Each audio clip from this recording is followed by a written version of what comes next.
തുടർച്ചയായി 5 തവണ LDF തോറ്റ പറവൂർ സീറ്റ് CPM-ന് വിട്ടുകൊടുക്കുമെന്ന പ്രചാരണം തള്ളി CPI. പറവൂരിൽ തെരഞ്ഞെടുപ്പ് പ്രവർത്തനങ്ങൾക്ക് തുടക്കമിട്ട CPI മുതിർന്ന നേതാവിന് ചുമതലയും നൽകി. പ്രതിപക്ഷ നേതാവ് VD സതീശനാണ് 2001 മുതൽ പറവൂരിൽ നിന്നുള്ള MLA. UDF-ന്റെ കുന്തമുനയായ VD സതീശനെ ഈ തെരഞ്ഞെടുപ്പിൽ പറവൂരിൽ തളച്ചിടണമെന്ന ആഗ്രഹം CPM-നുണ്ട്. പറവൂരിൽ 5 തവണ CPI തോറ്റ സാഹചര്യത്തിൽ സീറ്റ് ഏറ്റെടുത്ത് മികച്ച സ്ഥാനാർത്ഥിയെ മത്സരിപ്പിക്കാനാണ് CPM-ൽ ആലോചന നടന്നത്. എന്നാൽ ഈ സാധ്യതകളെല്ലാം തള്ളി പറവൂരിൽ CPI തെരഞ്ഞെടുപ്പ് പ്രവർത്തനം ആരംഭിച്ചു. ഇപ്രാവശ്യം നമ്മൾ പറഞ്ഞല്ലോ, വളരെ മുൻകൂട്ടി തന്നെ തെരഞ്ഞെടുപ്പിൻ്റെ പ്രവർത്തനത്തിലേക്ക് പോവുകയാണ് CPI-യും ഇടതുപക്ഷ ജനാധിപത്യ മുന്നണിയും.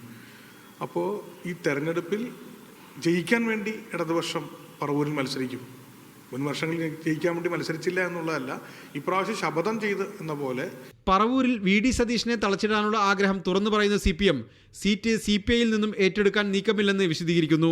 പറവൂര് മാത്രമല്ല, ഈ ജില്ലയിലെ 14 അസംബ്ലി മണ്ഡലവുമായി ബന്ധപ്പെട്ട അത്തരം ഒരു ചർച്ചയും നടന്നിട്ടില്ല. പറവൂരിൽ യഥാർത്ഥത്തിൽ കുറെ കൂടി മുമ്പോട്ട് പോകാൻ നമുക്ക് കഴിയും എന്ന തന്നെയാണ് ഞങ്ങൾ കരുതുന്നത്. ഇപ്പോൾ ഉണ്ടായിട്ടുള്ള സാഹചര്യത്തിൽ നിന്നും കുറെ കൂടി മുമ്പോട്ട് പോകാൻ ഞങ്ങൾക്ക് കഴിയും. 2001-ൽ 7434 വോട്ടിന് വിജയിച്ച VD സതീശൻ ഓരോ തെരഞ്ഞെടുപ്പിലും ഭൂരിപക്ഷം വർദ്ധിപ്പിച്ചു. കഴിഞ്ഞ തെരഞ്ഞെടുപ്പിൽ 21301 വോട്ടാണ് VD സതീശന്റെ ഭൂരിപക്ഷം. മീഡിയ 1 കൊച്ചി.